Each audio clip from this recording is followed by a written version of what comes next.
Dear beloved community, it's such a joy to be together with everyone again. It feels like quite a while since we've sat together and been sharing about the Dharma together. It's been a couple of months, and so I'm really happy to be sitting together with the Sangha again. I've thought about everybody very often over the last couple of months, and as everyone was joining the Zoom session this evening, I was sitting and enjoying seeing people's names and faces come up and feeling as if we were really living one of the scenes in the text that we're going to be exploring together, the Lotus Sutra, which is a scene in which there's this great assembly. And so I was really touching into that this evening, and I'm so happy to be sitting together with the Sangha again. We finished our series on the 8 realizations of great beings, which was one of the seminal texts that was translated into Chinese. And we spent quite a number of months exploring that text, in which we have a lot of the roots of the Theravadan teachings and also the Mahayana teachings. And as I was contemplating the next series of talks, a number of thoughts came to me. My issue is not one of not having topics to talk about. It's just that the Dharma is really deep and lovely. There are so many topics to share about that it's quite challenging to figure out how are we going to delve into all of these topics during the remainder of our life when there's so many things to share about. And so I decided to approach it in a way that it seems that the Buddha approached it, which was to approach sharing what I wanted to share through the lens of the Lotus Sutra, which is considered by many to be the sutra in which contains the Buddha's ultimate teaching. If we ask an average passerby on the street which Buddhist sutras they might have heard of, most likely they're not going to respond with sutras like the Satipatthana Sutra or the Anapanasati Sutta, or sutras like the Perfection of Wisdom in 8,000 lines, or Vimalakirti, and so on. Many times they'll respond by saying, oh, I've heard of the Lotus Sutra, or the Heart Sutra perhaps, or sometimes, occasionally, somebody might say something like the Diamond Sutra, but that's a little bit rarer. The Lotus Sutra is one of the most famous sutras in Buddhism. It's really considered to be the king of sutras. It's been so powerful and so influential that it's given rise to whole schools of Buddhist thought and philosophy, such as the Tendai tradition, and Buddhist school of thought, or even the Nichiren Shoshu or Soka Gakkai, or the whole school of Lotus Sutra schools of Buddhism in Japan, and in China as well, who believe that the whole essence of Buddhahood is not only contained in the sutra, but is contained in the title of the sutra itself. Today, actually, we at Mountain Spring were visiting a practice center nearby where there are practitioners of many different Buddhist traditions, and 2 of those practitioners were from the Risho Kosekai school of Buddhism, which comes from a Japanese school of Buddhism based on the Lotus Sutra. And they've been very influential in helping to translate the Lotus Sutra into English through the Kosei publishing company. So it was really lovely to be together and to kind of sutra nerd out with them about the translations of the Lotus Sutra and the work of the Kosei publishing company. Yeah, I like these kind of things. In many temples, the Lotus Sutra or parts of the Lotus Sutra are chanted regularly, if not daily, even though it's given rise to schools of Buddhist philosophy that have been so influential in Chinese Buddhism, in Vietnamese Buddhism, in Korean Buddhism, and in Japanese Buddhism, in terms of formulating the teachings and helping us to understand the Mahayana. it's important, and I really want my friends to understand as we embark on this odyssey, that the Lotus Sutra is not primarily an intellectual work. It's very tempting, particularly given the philosophical schools and the intellectual analysis that's been brought to the Lotus Sutra, to approach it with that intellectual mindset. But the Lotus Sutra is primarily a work of the heart. It's a work of faith. And one of the best ways to approach the Lotus Sutra is as a practitioner. Within its pages, we'll find many of the core Mahayana teachings, many of the roots of the Mahayana teachings that we take for granted nowadays. In Chùa Phật Đà, Amitabha Temple, the Vietnamese Pure Land Temple in Brisbane, where I stayed for many months before traveling to Plum Village, in front of every seat in the Buddha Hall, we had a very thick yellow book. It was about as thick as the Bible. And it's called Diệu Pháp Liên Hoa Kinh. It means the Lotus Sutra of the Wonderful Dharma. And we would chant, whenever we would have activities together, we would chant from that text. I'll mention it now in case I forget it later, because getting older happens. Some of you might be wondering what the connection is between the Lotus Sutra and the Pure Land tradition, since the Lotus Sutra is treasured by Pure Land practitioners along with the Amitabha Sutra. Well, if you weren't wondering, now you are. Great masters over the centuries have shared with us that the Amitabha Sutra is the Lotus Sutra in brief. It's they consider the Amitabha Sutra to be the kind of back of the DVD version of the Lotus Sutra, and that the Lotus Sutra is the expanded, the director's cut of the Amitabha Sutra. Maybe sometime later on it will be fun and helpful in our practice to spend some time with the Amitabha Sutra and some aspects of Pure Land practice. I remember well the series of talks that Tay offered us on the Amitabha Sutra and Pure Land Buddhism many years ago, maybe around 1998 or 1999. They were really powerful talks. Somehow there's an idea in Western Buddhism that Pure Land Buddhism is somehow a simplification or some kind of popularized basic Buddhism 101 for people whose capacity to practice is not very deep. Nothing could be further from the truth. Pure Land Buddhism is rich, it's deep, profound, and in fact is inseparable from Zen. Touching things such as self-power and other power, the nature of our own mind, compassion, wisdom, our ancestors were very smart. Anyway, let's come back to the Lotus Sutra. I'll never forget when I was practicing in the Chinese temple. One day, our library in the Chinese temple received a copy of an English translation of the Lotus Sutra called the Threefold Lotus Sutra from the Kosai Publishing Company, who I spoke about earlier.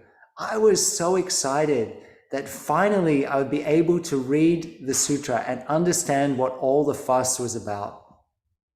Anyway, almost the moment that the book hit the shelf, I borrowed it.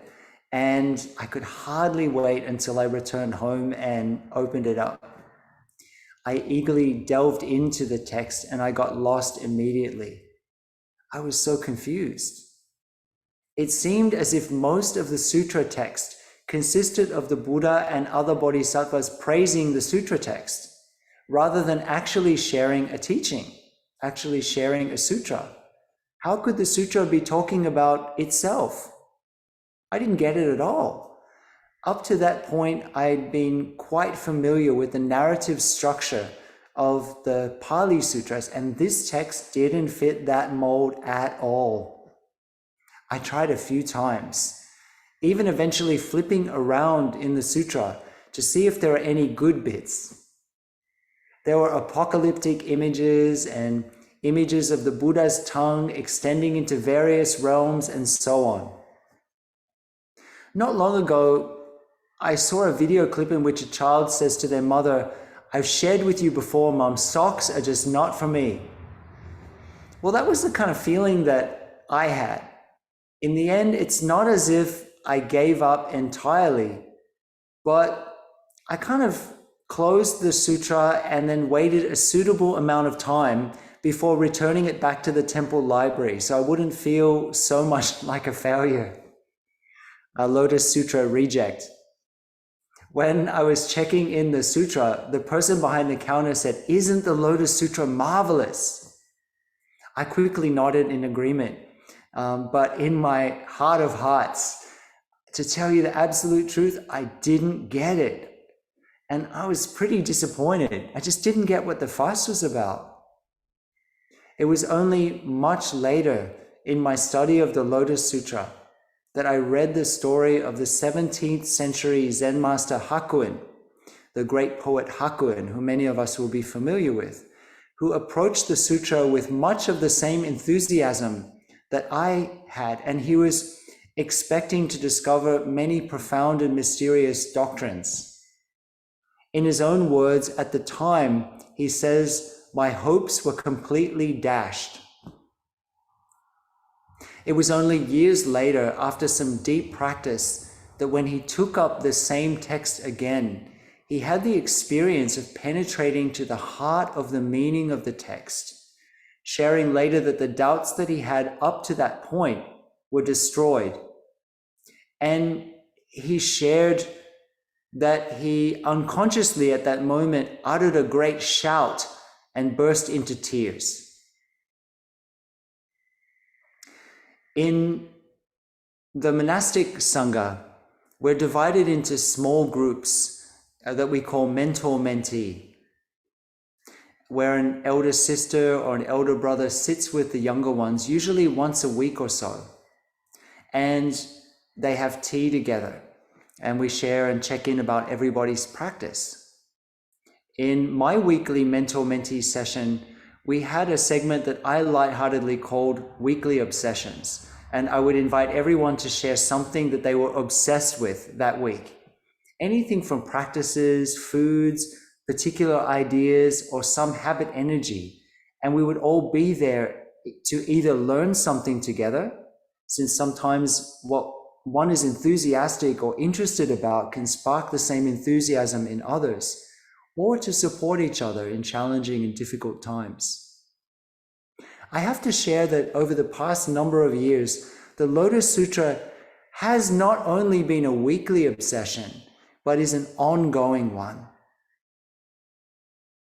When I received lamp transmission and became a Dharma teacher in 2003, like all other Dharma teachers, I was requested to write a 4-line gatha, a 4-line verse of my insight called an insight gatha.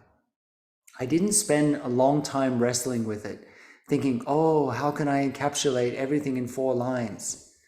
The first 3 lines came all at once while I was doing walking meditation. The last line came a few days later out of the blue. Sometimes it's like that. My verse was, "The Dharma drum's ancient rhythm is heard in every quarter of the universe. Who can escape the sound of the rising tide? With every step, every breath, spring returns in countless fragrant blossoms. Hand in hand, we ascend the mountain." It was only much later that I realized that a lot of the imagery in my gatha, in my poem, is actually from the Lotus Sutra. I'm lucky enough to have been cared for over the past 2 decades by an amazing traditional Korean medicine practitioner. I have to say that I probably wouldn't still be here if it wasn't for her. She shared with me that in Chinese medicine, there's a saying that if you sleep next to the medicine pot, you don't need to drink the medicine, that it will enter your body simply because you're nearby the pot. I think that's what happened to me with the Lotus Sutra. Also, the longer that I spent with the Lotus Sutra text, I recognized much of our Plum Village teaching and practice. I think you will also. I'm not expecting anyone to burst into tears as we go through these series of teachings together. If you do burst into tears, please burst into tears at the beauty of the sutra itself and not at the boring nature of my talks. I hope that the sutra, as we encounter the sutra as practitioners, that it will touch you as it's touched me, and that you'll see the compassion, the wisdom, the beauty of the Buddha's teaching, and the Buddha's powerful invitation to us as practitioners. The teachings in this amazing text are not presented as much as part of me would like it that way. They're not presented in a clear, self-explanatory way. A little bit like life. And this can be very challenging for some. People tend to have a visceral reaction to the lotus. People either love, adore, and cherish the Lotus Sutra, or they hate it. I hope that I will inspire love. In the Lotus Sutra, rather than having teachings presented in a very clear, linear way, the whole series of lists, we're shown the truth. We're shown wisdom and insight in the form of parables, in the form of stories and mystical events and mythical imagery.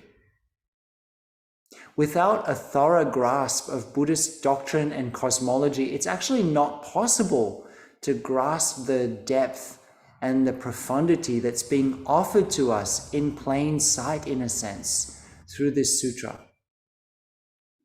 To be honest, there's so much to share about the Lotus Sutra. In preparing this series of talks, it's a bit like sitting beside the Amazon River and being only able to offer one drop of water. Which drop to offer? You know, one great Chinese master spent 30 full days sharing about one character in the title of the Lotus Sutra, the character Wonderful. He spent a whole 30 days teaching about the many meanings of that one character. So, dear friends, please bear this in mind, and please forgive me for all of my lacks, all of the parts that I'll be lacking, the parts that I'll miss out, the things that I'll misunderstand. It's not the fault of the Lotus Sutra. It's my own lack of wisdom and depth as a practitioner. I just come to you as somebody who loves the Lotus Sutra, who had a challenging relationship with it, but discovered a great treasure. And I hope that you will discover it as well. And you'll also discover why it was so beloved by our teacher Tay. In fact, even in our Plum Village chanting book, we have one section of the Lotus Sutra, and there's a beautiful gatha, which I will share in full next time in the next talk in this series, that our teacher wrote, chanting the Lotus Sutra by night. The sound shook the galaxies. When the earth woke up in the morning, her lap was filled with flowers. This is a summary of the beautiful verse that Tay wrote to honor the Lotus Sutra. As I shared, you'll meet many characters in the Plum Village tradition, and you'll also meet many of the Plum Village practices and insights and ways of being in the Lotus Sutra.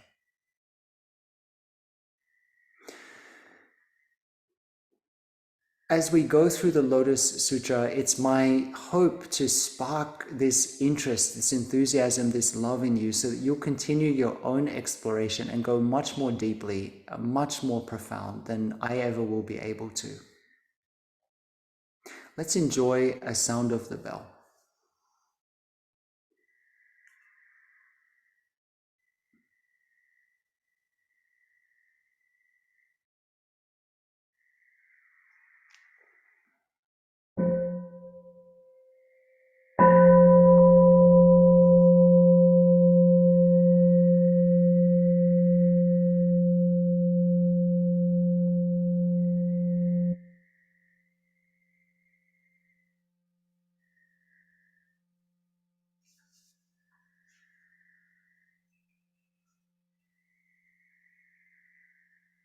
A number of the great teachers of the Lotus Sutra and just Buddhism in general have shared something with us that I find personally very helpful.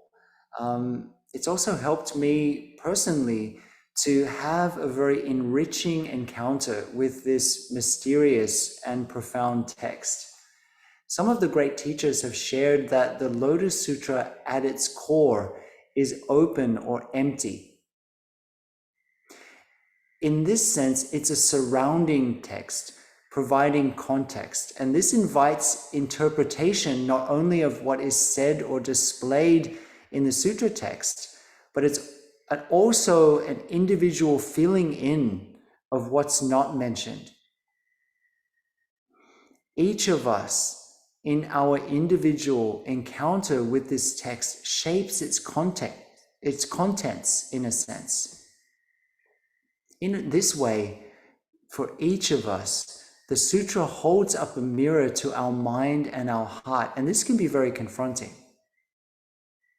In fact, the sutra itself is the ancient Buddhist equivalent of the modern mic drop, with many radical reversals, transpositions, and there's no other word for it, radical reinterpretations of core Buddhist teachings. It rips the carpet out from under our feet.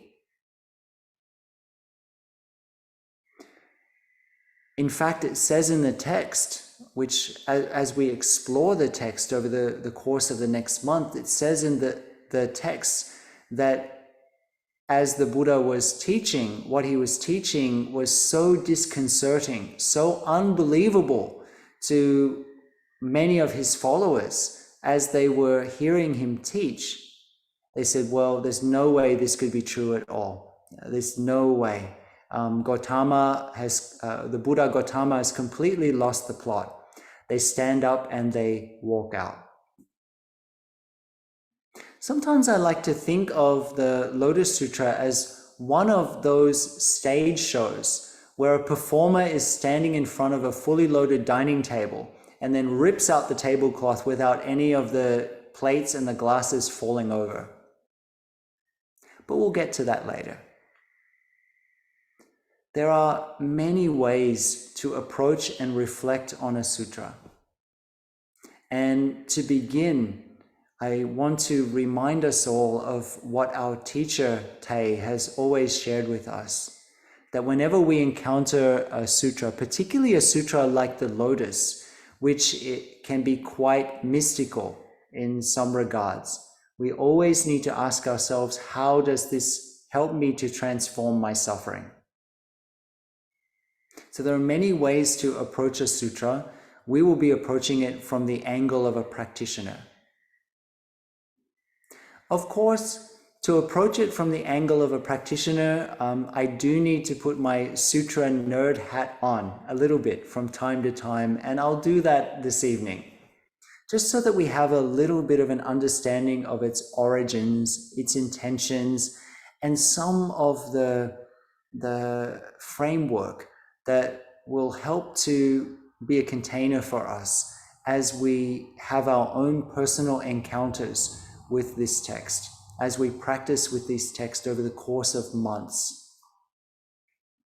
The Lotus Sutra has sometimes been taken to be a document arising from the difference between conservative classical monastics and the Mahayana upstarts, the Mahayana rebels. With this mindset, the purpose of the Lotus Sutra would be to underline the superiority of the Mahayana, the great vehicle, over the more conservative traditions, while disparaging them a little bit. But the reason that the Lotus Sutra became so famous was not as a record of Indian Buddhist history, but rather, or with any of those intentions, but rather as a transformative spiritual text, which was recited as a devotional practice and esteemed. And it's inspired a whole range of Buddhist and secular arts. This text has become one of the world's greatest religious scriptures and one of its most influential books. It didn't become this way as a polemic text against other schools of Buddhism. Its main thrust, if there is one, is for us to understand ourselves, others, and the world around us in certain ways. It aims, in other words, to change our mindset and our behavior by influencing the spiritual orientation and values of its hearers and its readers. It teaches that everyone, without exception, has the potential to become a Buddha. In fact, the text says that simply hearing the title of the Lotus Sutra or hearing a sentence of the Lotus Sutra is enough to predict that you will become a Buddha.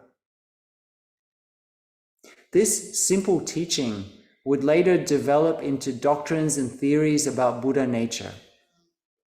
But in this text, what we actually have is not so much a doctrine as a whole series of parables and stories that appeal to our imagination as well as to our rational mind. And let's face it, we all love stories. When I opened the mailbox here in Mountain Spring a few weeks ago, there was a letter from one of our neighbors in which they were explaining why they planted a row of trees along the front of their house. These are the things that happen in the country. In bold at the top of the letter was the line, "What's all the fuss about?" So that might be a good title for this talk. What's all the fuss about? To be completely honest with you at this point, as I shared, the Lotus Sutra itself is empty at its core. And then we place ourselves in there. We become part of this drama of the Lotus Sutra. And I should be completely honest with you also. There's actually no sutra, no in Sanskrit or in Chinese, precisely called the Lotus Sutra. If you want to reenact that scene from the sutra that says, well, this is rubbish, Brother Fahai has completely lost the plot, we should get out of here, now is the time to do so. There is no actual sutra in Sanskrit or Chinese precisely called the Lotus Sutra. Even though we commonly call it the Lotus Sutra in English, its Sanskrit title is the Saddharma Pundarika Sutra, which can be translated as the scripture of the wonderful flower of the true Dharma. I think that's a beautiful thing to reflect on. Linguistically, Dharma flower can either be understood to refer to a flower, for example, the lotus, or it can refer to the flowering of the Dharma. Fa Hua in Chinese can either mean Dharma flower or flowering of the Dharma. And this is a wonderful way to consider this sutra. A flowering of the Dharma, a bursting forth of the Dharma, a revealing of the hidden core of the Dharma. And this is what the Lotus Sutra itself tells us is its intention. I should probably mention a couple of words about the word in the title miao, or in Chinese, or in Vietnamese it's yiu, that we tend to translate as wonderful. This word can also be translated as fine, or subtle, or highest, or mysterious, as in the sense of the highest Dharma, the fine Dharma, the subtle Dharma, the wondrous Dharma, or the mysterious Dharma.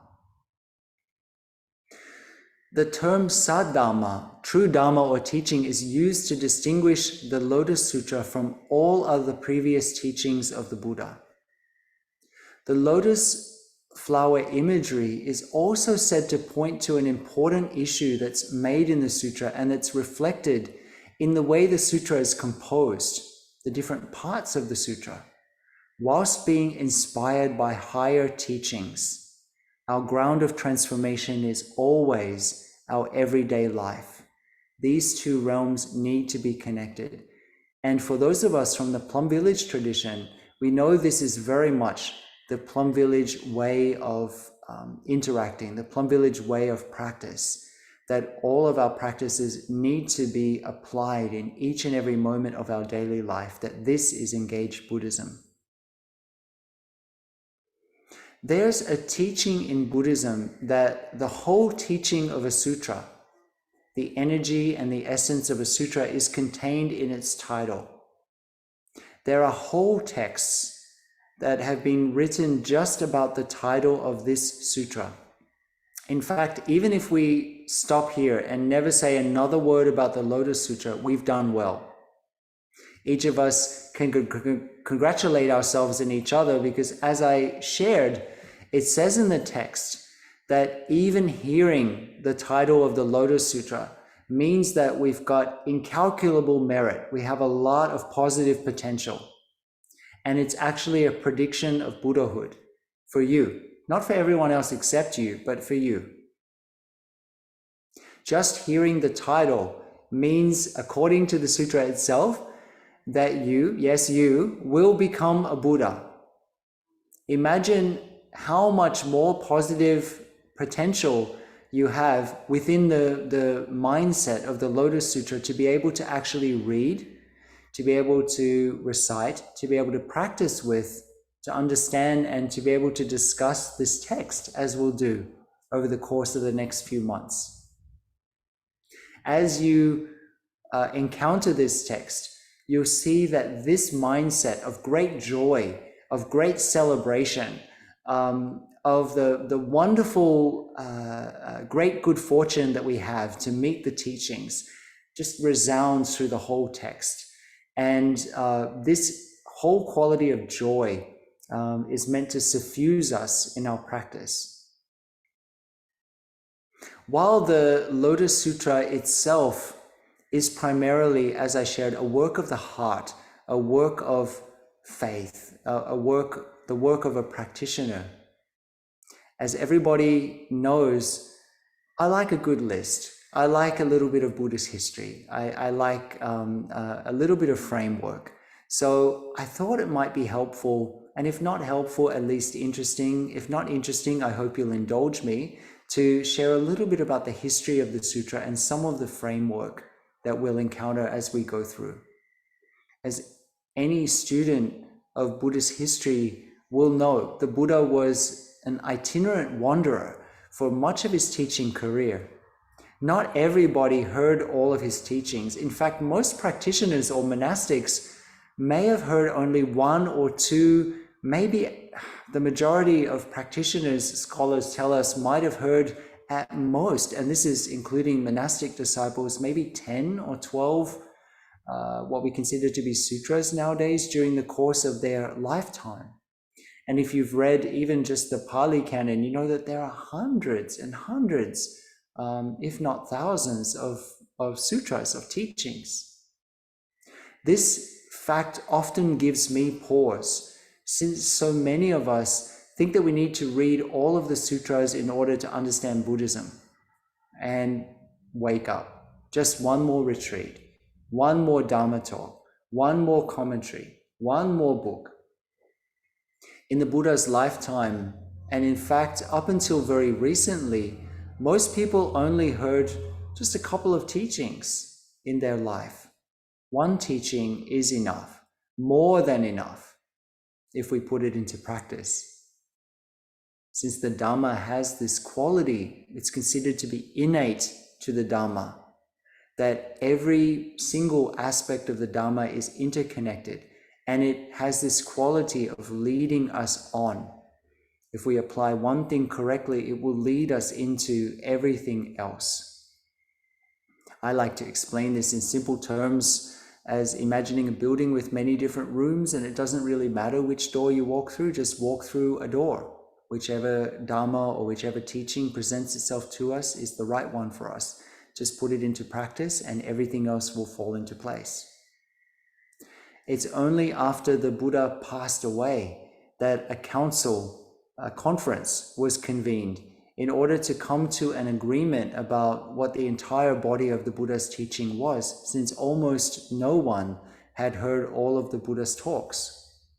Nowadays, we consider the Tripitaka, the collection of sutras, Abhidhamma, and commentaries, and monastic precepts, the Vinaya, in the 3 volumes to be the full collection, the triple basket.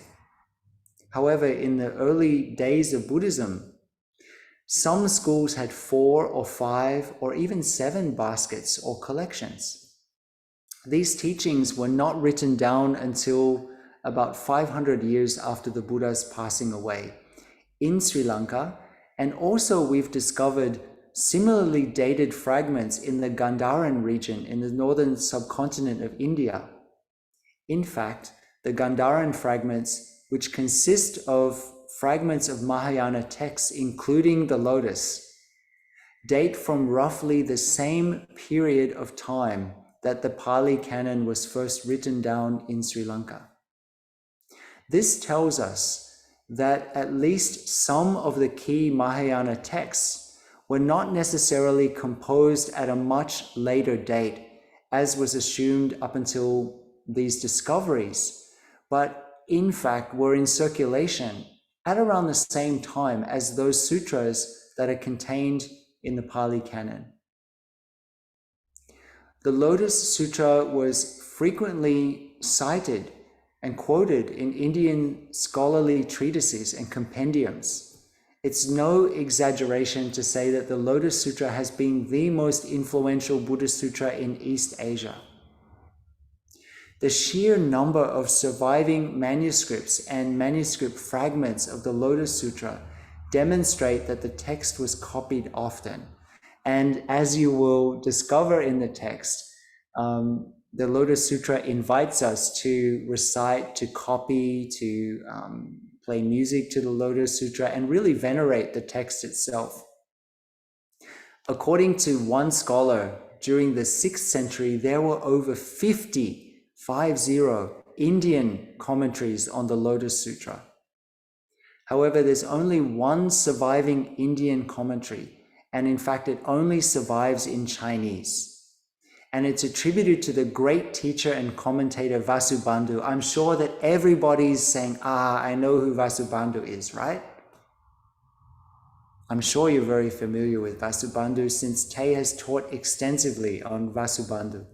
Vasubandhu was a 5th century monk originally from modern-day Pakistan, who together with his brother Asanga was one of the founders of the Yogacara school of Buddhism. Anyway, let's save that for another time. I'll just mention a little bit about some of the translations of the Lotus Sutra. I found this quite interesting myself. So there were translations of the Lotus Sutra from the original Sanskrit into Chinese, and they were made in the 3rd, the 4th, the 5th, and the 6th centuries. And of these, there are only 3 remaining. The first known translation was by the 3rd century monk Dharma Raksha, and he was of Iranian descent. Some of you might wonder why I keep mentioning the origins of the translators and great teachers of Buddhism. It's because I really feel strongly that we need to reclaim Buddhism as, and especially give honor to those wonderful practitioners of the area that we call the Middle East and Central Asia, and also the Caucasus region that are overlooked often. So they made such wonderful contributions to Buddhism, and we wouldn't be having these conversations if it wasn't for their scholarship and their deep practice.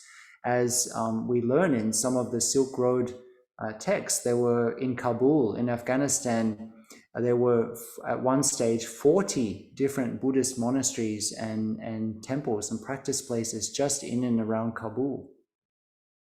So anyway, Dharma Raksha was of Iranian descent. I've got so much respect for our Iranian family, since it's thanks to so many wonderful Iranian teachers and translators that Buddhism was preserved and came down to us today. And this is something that for me, I really bear in mind very often.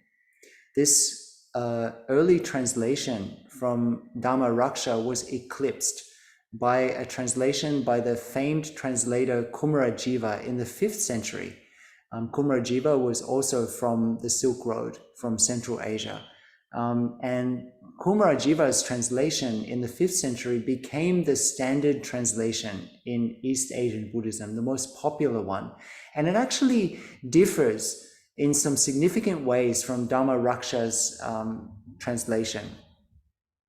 We won't get into that too much during these next few months together on the Lotus Sutra, since we'll be focusing on Kumarajiva's translation. The third remaining version, the third remaining translation, it's called the Supplemented Lotus Sutra of the Wonderful Dharma. And it's actually a revised version of Kumarajiva's text, and it was translated by Janagupta and Dharmagupta in the 7th century.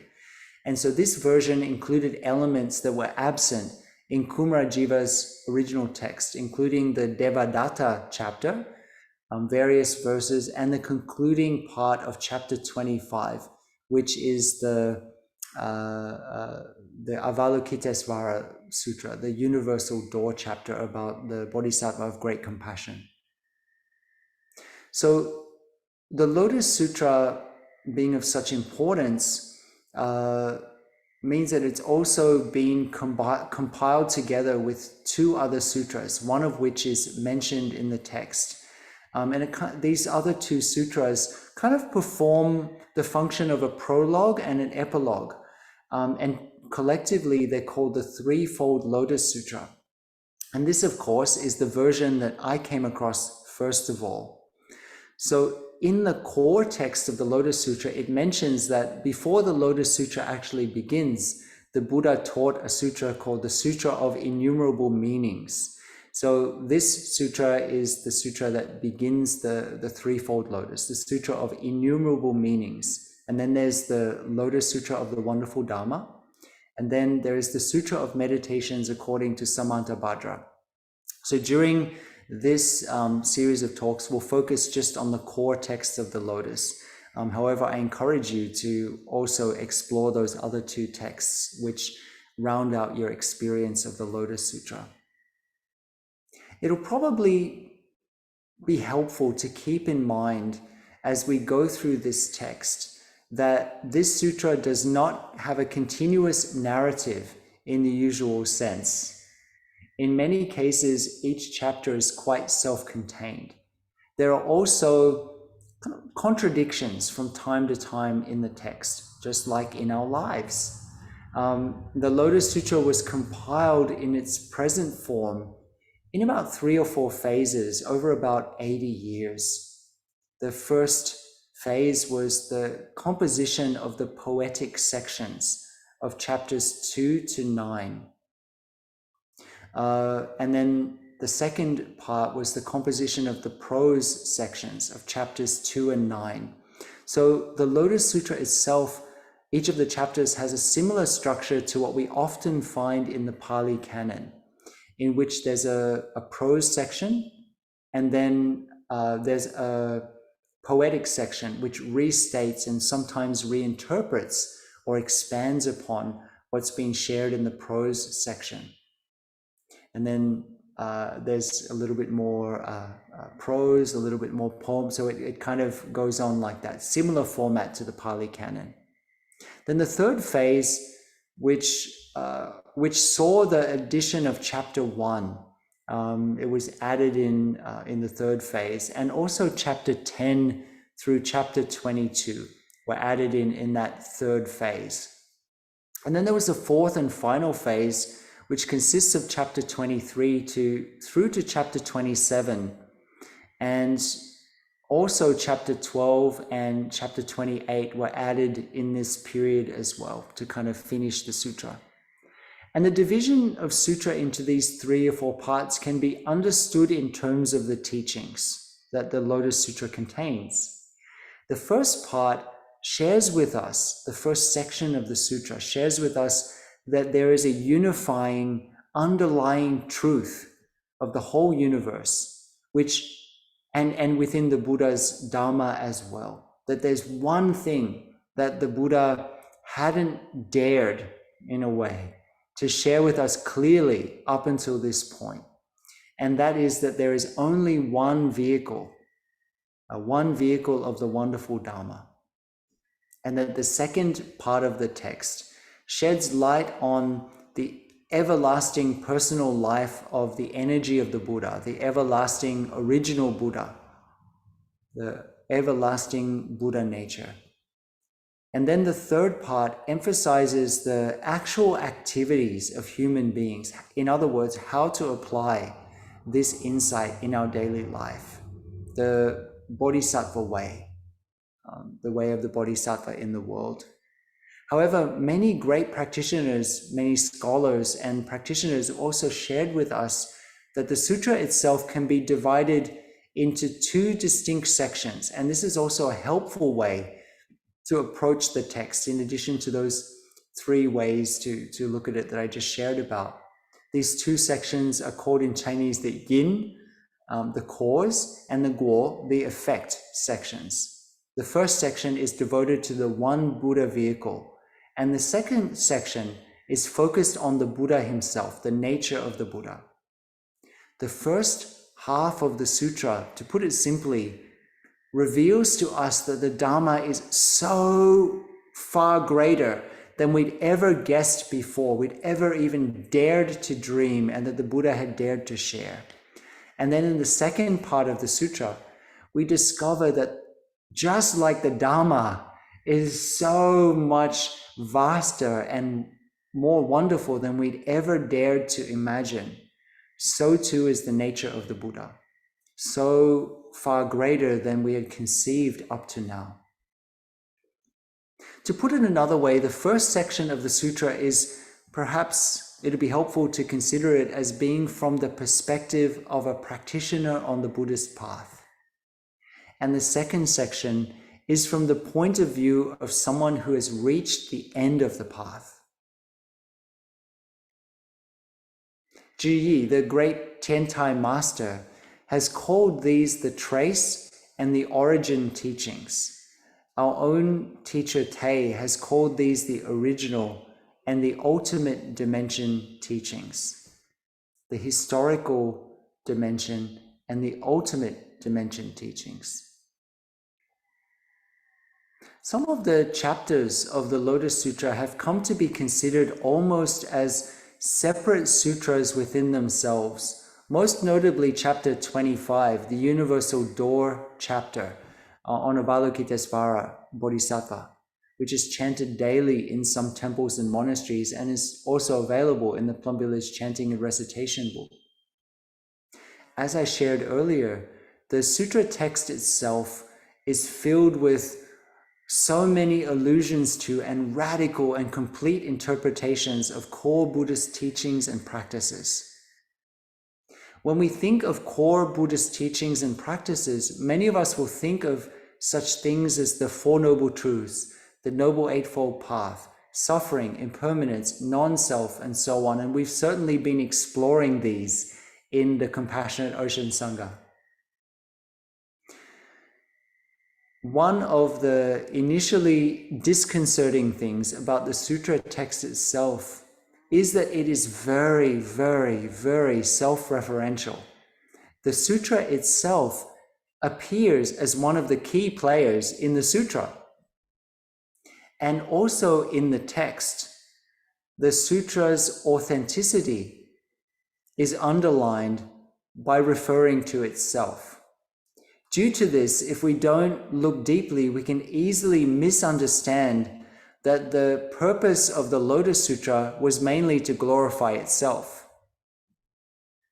One of the criticisms of the Lotus Sutra from modern students of the Lotus Sutra is that in addition to the Lotus Sutra kind of having perhaps a tendency or an intention just to glorify itself, the Lotus Sutra, some people say that the Lotus Sutra, maybe its intention is just to make everybody feel special about themselves. This kind of reasoning can seem quite circular and strange from an academic perspective, but if we understand that one of the key teachings of the Buddha is that the Lotus Sutra is the highest teaching, and that not only is it the highest teaching encompassing every other teaching, but that it is constantly being taught, and that in its view and insight, it is the very body of the Buddha itself. Then this self-referential nature of the text can be understood. There's something that I want to mention. Previously, I've shared about the fact that sitting mindfully, walking mindfully, breathing mindfully is at the same time a practice of cultivation and the very fruit itself. It's the path and the end of the path at the same time. The Dharma is described as being immediately useful and effective, and outside of space and time, right here and right now. The form of practice is a cause and a result at the same time. In Mahayana Buddhism, there's a teaching that the means and the end can't be separated. Awakening, liberation, peace, and insight are not separate from the practices we engage in, thinking that these practices produce certain results. Please connect with the Lotus Sutra in this way. It's a cause and it's a result, the means and the end. Let's enjoy a sound of the bell.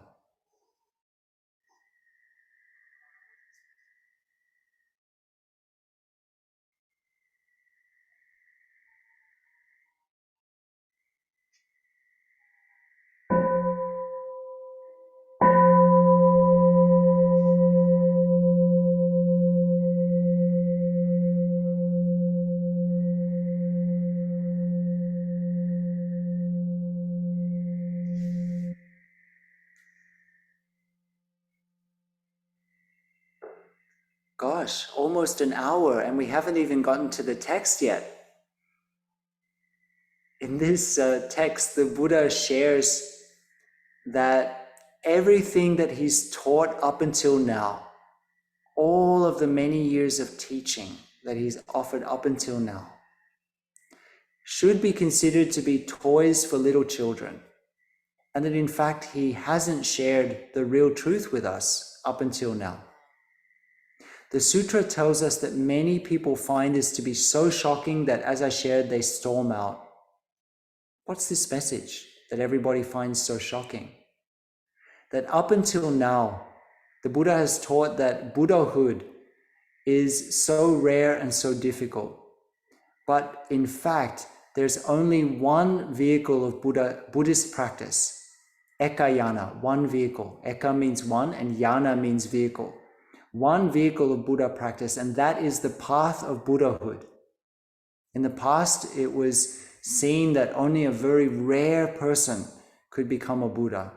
But the Buddha shares with us that in the context of the Lotus Sutra, that there is only one path, and that is for each one of us to become a Buddha.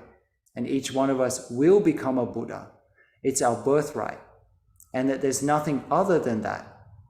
The Lotus Sutra tells us that this teaching, the teaching of the Lotus Sutra, supersedes all other teachings given previously. It's considered to be the very highest teaching of the Buddha, the mind and the heart of the Buddha.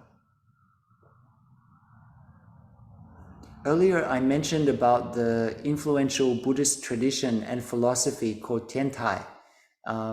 Tendai Buddhism is a whole school of Buddhism in China and also in Japan, and has also influenced Buddhism in Vietnam and Korea and so on. It emerged in the 6th century from the framework of the Lotus Sutra itself and became one of the most influential Buddhist schools of thought throughout the Chinese Buddhist tradition, and it continues to be influential today. While I shared that the Lotus Sutra is not an intellectual text, I hope that you will indulge me just a little this evening, since for the rest of the the many months we'll be together, we'll be approaching just from a practice standpoint. Tendai philosophy is rich, it's deep, it's wide-ranging, and it would really be a year-long retreat in itself. That would be a great retreat. We have so many topics to explore, don't we? However, in the Plum Village tradition, we always want to ground ourselves in practice rather than in philosophical speculation. And as we explore aspects of the Lotus Sutra, it'll be helpful to bear this in mind, since there are many Byzantine avenues of speculation that we could wander down. However, we'll always be holding that question that Tay asked us to hold in our mind. How does this help me to transform my situation and the situation of the world around? Otherwise, it's not going to be of any use. One thing that I thought would be helpful to consider at this point, as we slowly begin meandering towards our exploration of the sutra text itself, is what are called the 5 periods and the 8 teachings, which are a Tendai classification of all the Buddhist teachings into different stages. This helps us to understand how the Lotus Sutra views itself in the context of all of the whole wealth of the Buddha's teachings. Over the centuries, there have been many attempts to classify the Buddha's teachings, but this classification, the Tendai classification, is one of the most famous and influential. The reason that I'm sharing this, in addition to what I already shared, is that, of course, as everybody knows, I am a lifelong list lover. So this is my chance to really nerd out with everybody with this beautiful text. And it helps, I think, to be able to place the text in context. So the first period that in Tendai philosophy we understand the Buddha to have taught in, the first period of the Buddha's teachings, is called the Avatamsaka period. So according to this tradition, and according to the Avatamsaka Sutra itself, the Avatamsaka, the Flower Garland Sutra, was the very first teaching shared after the Buddha's enlightenment, and it's said to be shared over the course of 21 days. Those who have read this sutra will know that it's rich, it's deep, profound, and it introduces very deep concepts such as Indra's net, where every jewel reflects every other jewel, and so on. This sutra really helps us to be able to see and experience the greatness of insight. But according to tradition, the Buddha saw that it was too profound for his listeners to grasp. I personally imagine everybody sitting there with their mouths wide open. So the Buddha realized that he needed to back up a little and start with the basics. And then he embarked, with that understanding, he embarked on the second period of his teaching, which is called the Agama period. So this period lasted for about 12 years. And during this period, the Buddha taught basically what we would consider today to be the Pali Canon, including the preparatory teachings, the core teachings of the Four Noble Truths and dependent origination, and so on. In the Tendai classification, this Agama period is said to have been taught with the intention that the listeners would have the necessary foundation to understand the teachings that the Buddha gave when he taught the Avatamsaka. And so with this intention, he followed with what's called the expanded period, the Vaipuya period. For 8 years, the Buddha then delivered the basic, the foundational Mahayana teachings, such as the Vimalakirti Sutra, the Srimala Devi Sutra, the Suvarna Prabhasa Sutra, and other basic Mahayana sutras. And then for the 22 years after that, having taught those foundational teachings, the Buddha then taught the Mahayana Prajna Paramita Sutras. This is called the Prajna period. So he taught for 22 years on those Prajna teachings, such as the Diamond Sutra, the Heart Sutra, the Perfection of Wisdom in 8,000 lines, and so on. And this period was a deepening of the Mahayana teachings, coming down to core essence and focused on shunyata, on emptiness or interbeing, and the illusory distinction between Theravadan teachings and Mahayana teachings. And in the last 8 years of his life, the Buddha taught the doctrine of the one Buddha vehicle and delivered the Lotus Sutra and the Nirvana Sutra just before his death.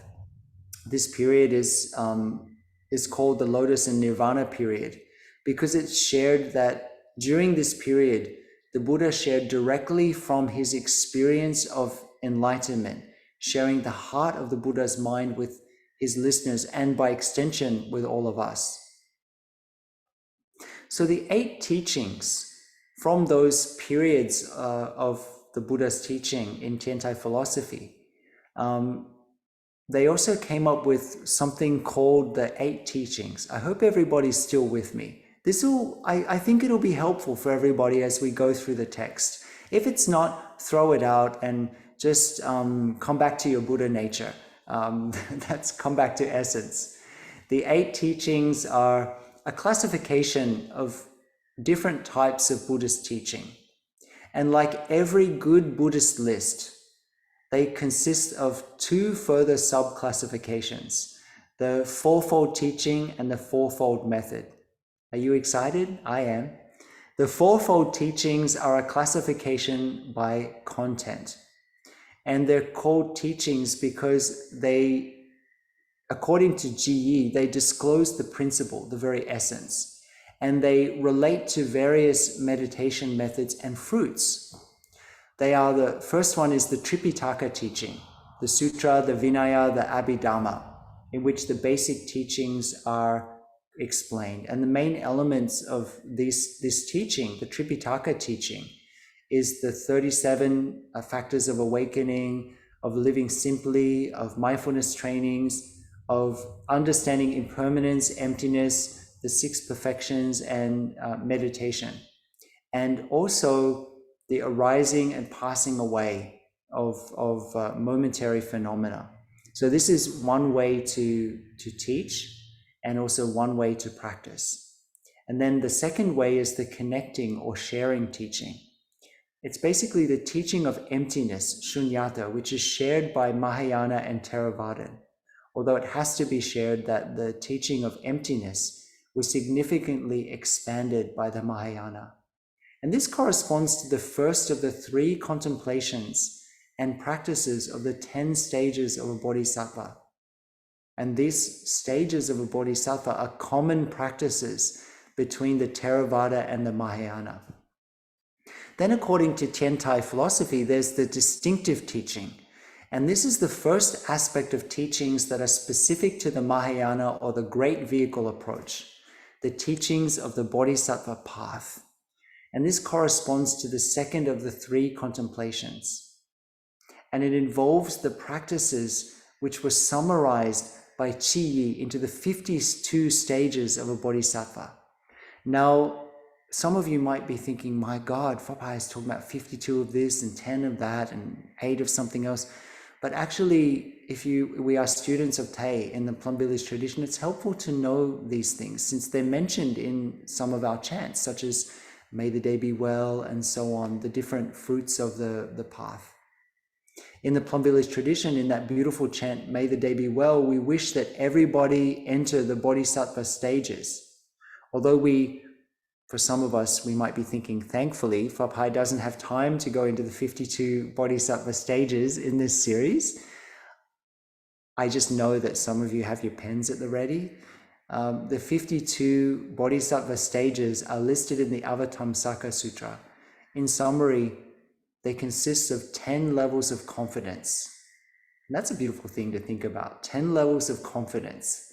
I think confidence is as Te has put it very simply in Plum Village, happiness is knowing you're on the right path. So 10 aspects of happiness is knowing you're on the right path. 10 different abiding places. 10 different kinds of practices. As we continue along the path, our approach to and the form of our practice continues to ripen and develop. Certain practices are useful at certain times and not at others. So we're always responsive to the situation, always growing and changing. 10 aspects of dedication to the path, and 10 grounds or foundations, and 3 aspects of awakening. Please keep in the back of your mind that although there's this classification, it's always to be understood with the background of Indra's net, in which every jewel reflects all of the others and in fact is all of the others. And also, as we'll discover in the Lotus Sutra, it's all one. It's all one vehicle of practice.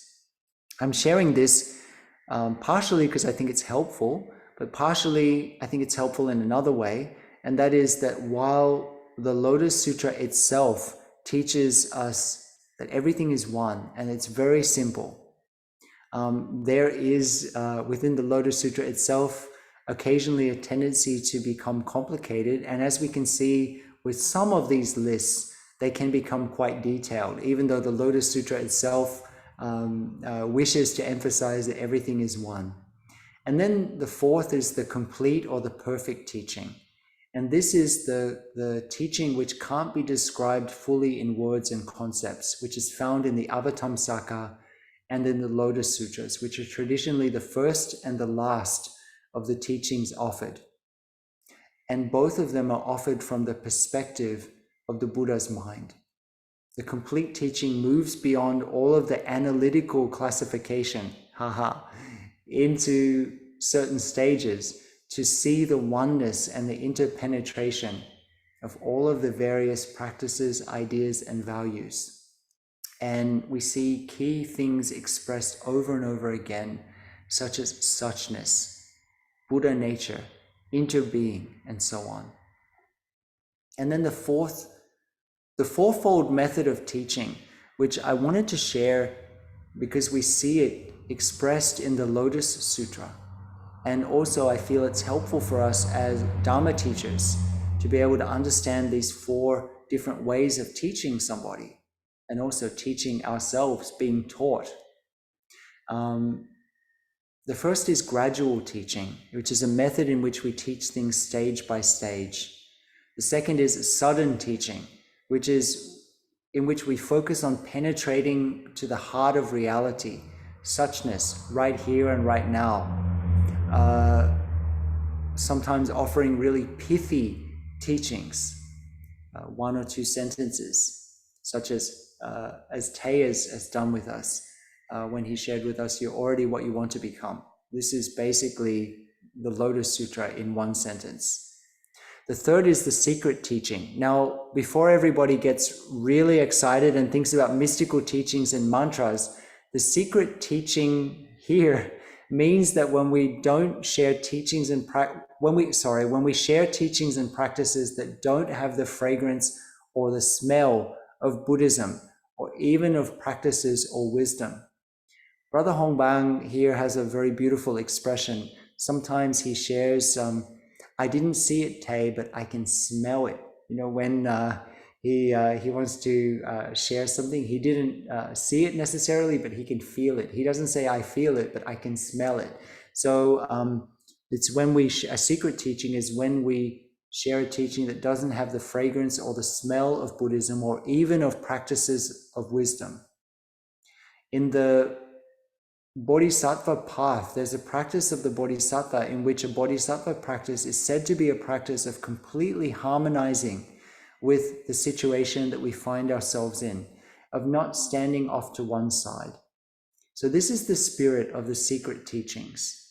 They're the manifestation of the example that Tay gave us many times of when the left thumb is hit by the hammer without any thought that I'm helping you. The right hand just immediately embracing the left hand.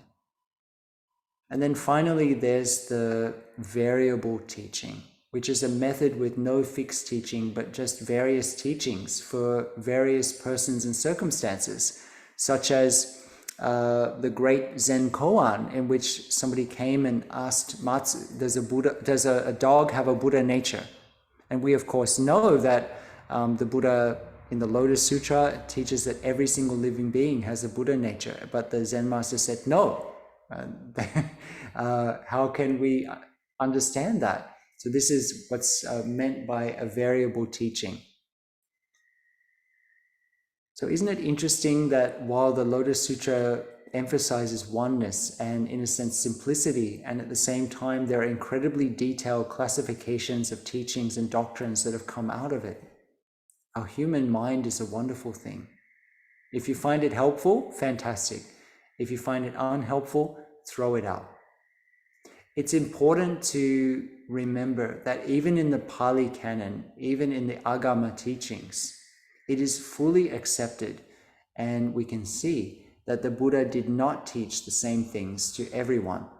He taught according to people's backgrounds, their capacity, and in response to the questions that were asked of him. In one example, the Buddha grasped a leafy branch and he asked those who were gathered around, "Are there more leaves on this branch or on the tree?" And those that were gathered there said, "Well, of course there are more leaves on the tree." And the Buddha then said, "In the same way, what I know is like the leaves on the tree.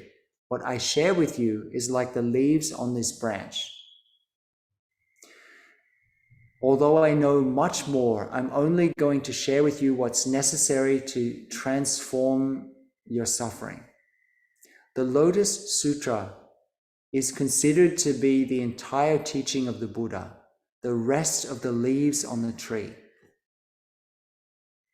I've been contemplating how to go through this text, since if we do a chapter a month, if we have a talk on one chapter and then we practice with a chapter a month, we reflect on it, and so on for a month, it will take us 2.5 years, which is not necessarily a bad thing.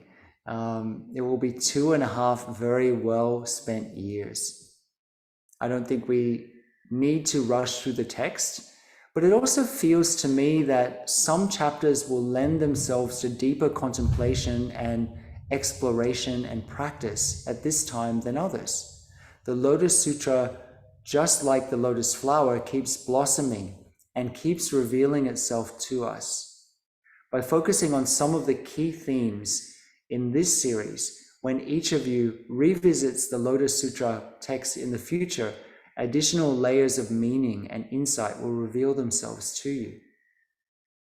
Next month, we're going to be beginning with the first chapter. I'd like to share a couple of thoughts about the translations that I'll be using to round out this talk. I've been using the following 3 key translations with a couple of others.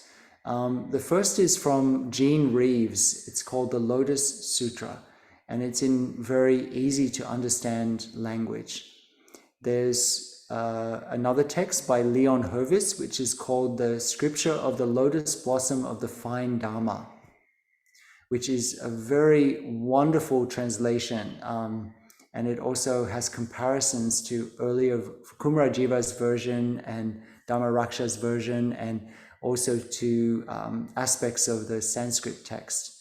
And I've been using another translation by Michio Shinosaki, the Threefold Lotus Sutra from Kosei Publishing Company, and they just came out with a new version of that translation.